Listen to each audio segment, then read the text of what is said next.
Namaste and welcome back, dear parents.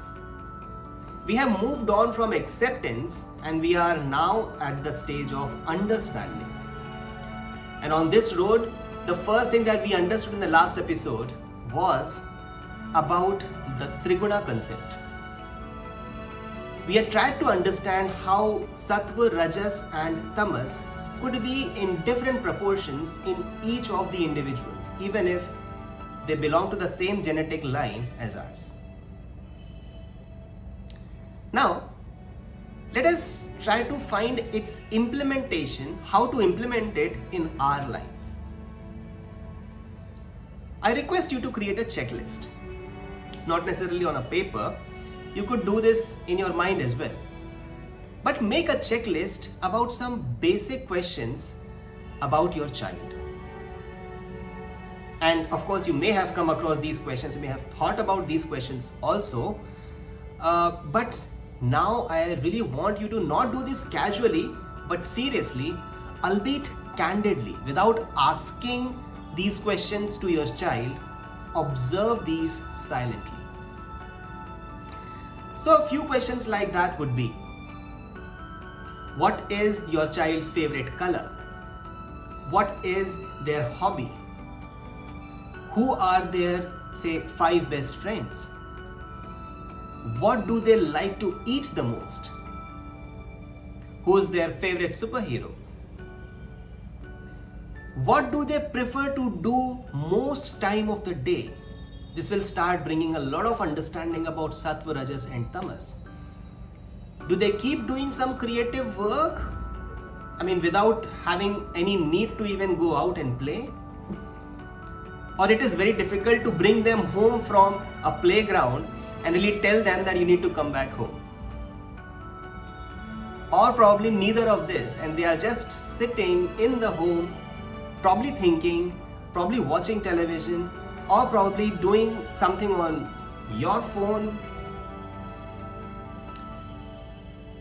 This much information is just a starter from my side to you, and I'm very sure that once these questions are reflected by you upon your child, you yourself will start building questions after this. So I'm not going to give you the full checklist. I want you to create your own checklist, maybe starting with these few questions. Now, what will happen with this checklist?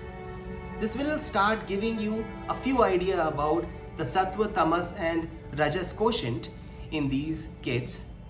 But more than that, you will start understanding that although there are similarities between your personality and your child, there are stark differences as well. And once we start understanding, we can once again start accepting the differences between us and our child. It will fill us with a lot of empathy about how they are different than us. And I'm not yet touching upon the fact of managing conflict between us and them, because once again we are still at the center.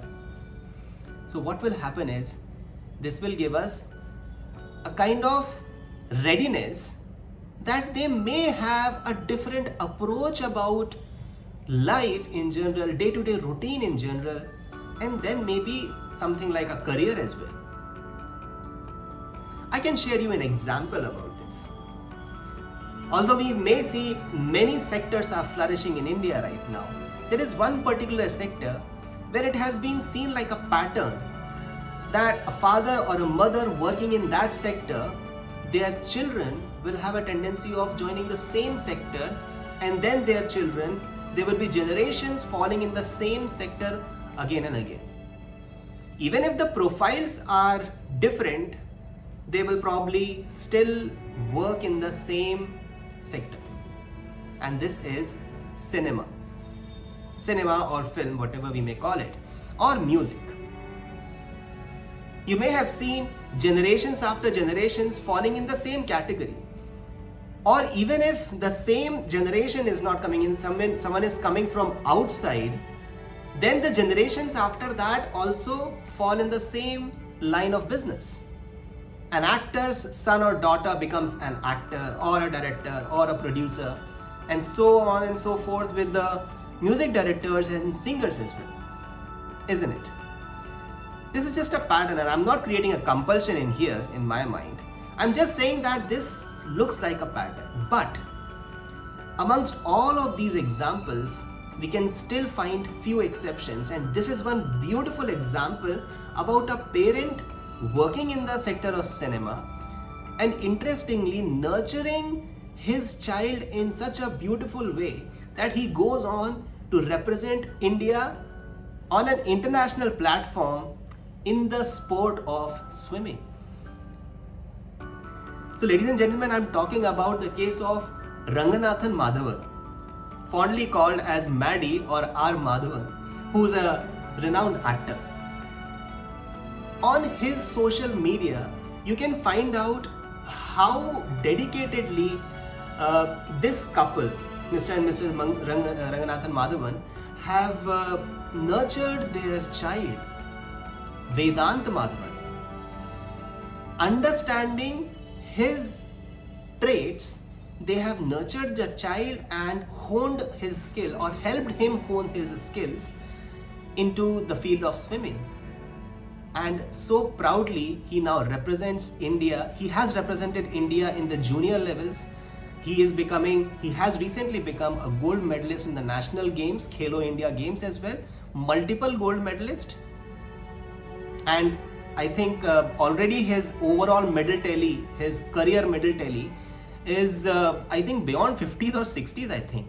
And he's just, I think, 19 to 20 years old.